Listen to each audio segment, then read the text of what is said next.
A motion by second Mike for discussion on this item. What is that? I might add, the times that we've taken, not the low bid is rare. It happens very often, also.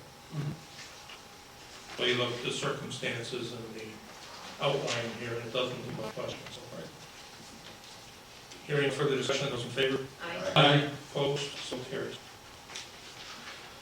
Brings us to the snowplow. Yeah, the snowplow equipment, Mr. Chairman, now this is one of the items where we do focus in on one particular type. That's Monroe, is the people who supply the plows, have controls, equipment on it. And one of the reasons is everything works together. So any truck can pull up to a piece of Monroe plows, and it'll fit on every truck. It's not a Wausau or other, or Hinky or anything like that. It's not as interchangeable. So everything, keep our fleet integrated so that we don't get a truck that's isolated because they can't hook up to the more equipment. We keep it all the same. As such, in the jump prices out, the other guys are selling their equipment for it. So that we're on and stuff. John, do you want anything you want to add to that? I just wanted to add that our other manufacturers out there, Cybro, they make snowplow equipment.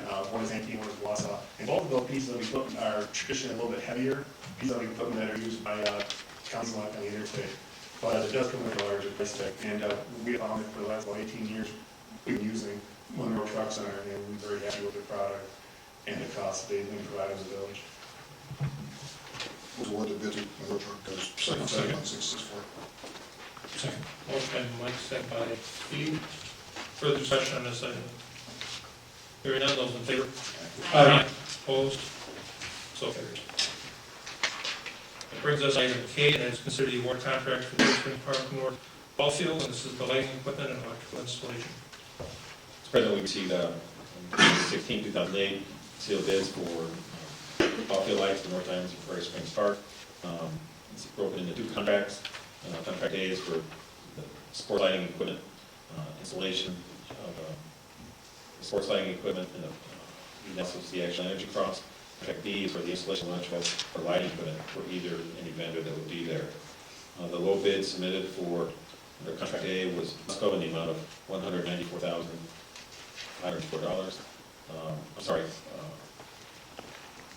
Contract A was the Page Electric is for $150,775. Contract B is a Cooper Electric in the amount of $43,729. The budget, this was the total project cost of $232,150. We Energies needs to bring the power to the site for the amount of $7,646. They're the only ones to do that. So the total project cost is $232,150. In the budget, we had bonds identified for $208,000 and impact fees for this project of $24,150 to fully fund the project.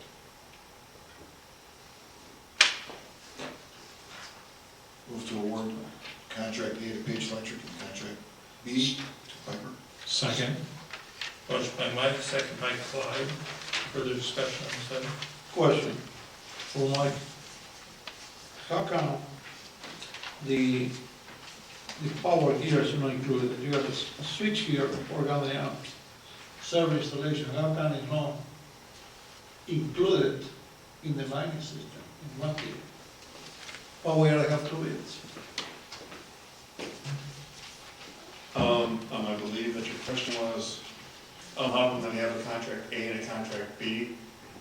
And we still The contract out service with of the We lighting Energies? all together. Yes, sir.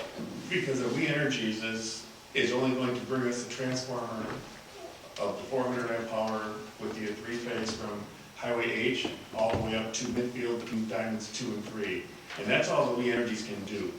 The closest, not the closest. Right, or the same way that We Energies brings power up into the pedestal in your house, Yeah. and then your electrical contractor takes it from the house and wires your house. It's really that same theory that we use in the ball fields, and that's because we have to. You really can't have just a contractor bring a major power supply as that three-phase line all the way up into there. It has to be done by We Energies, and so that's why that item is not bid out. And then we bid out items A and B, because that if we would just have one contract for it, you would have to pay via sales tax on the lights, which is probably about an additional $6,500. And so by buying the lights direct And then by hiring a contractor to install the electrical, I mean, we end up just saving money at the end of the day, and then you still get the lowest price for the installation as a whole. Plus, if you, say if you're to hire Musco or Page, if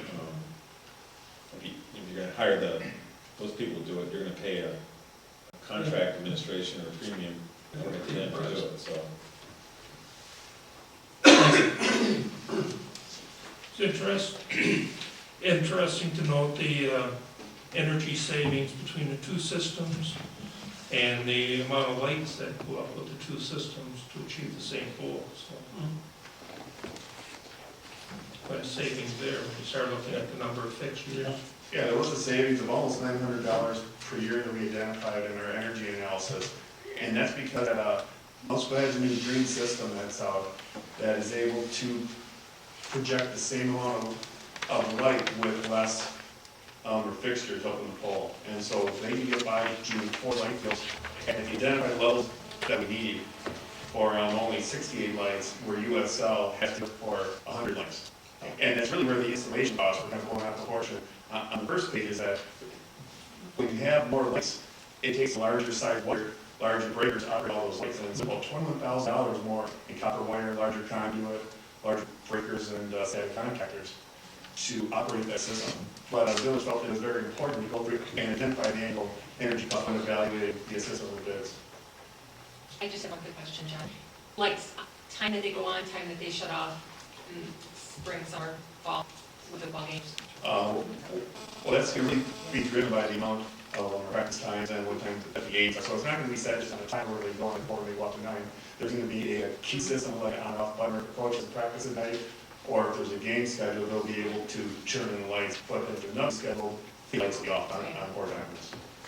And are we able to do any maintenance or servicing on these with our own village truck? Do we have enough for each?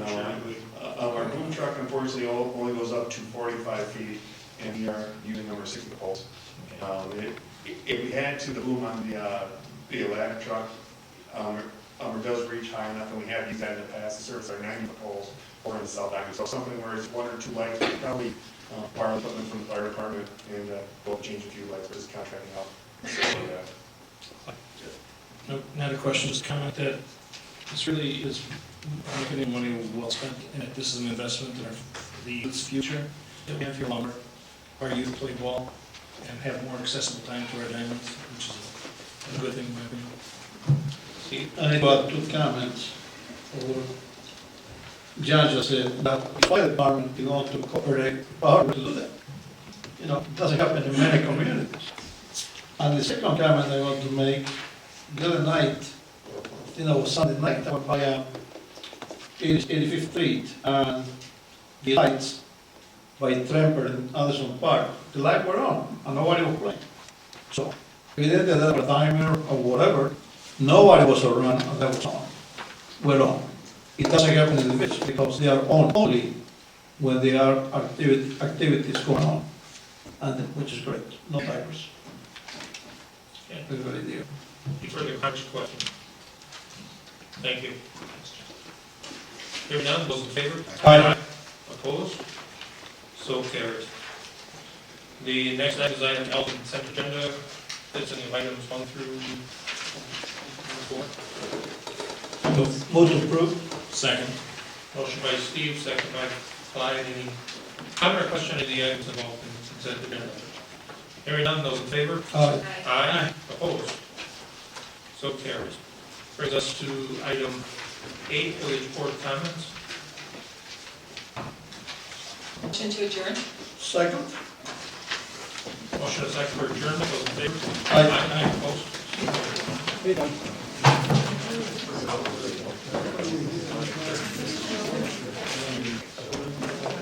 Yeah, and we start at the service.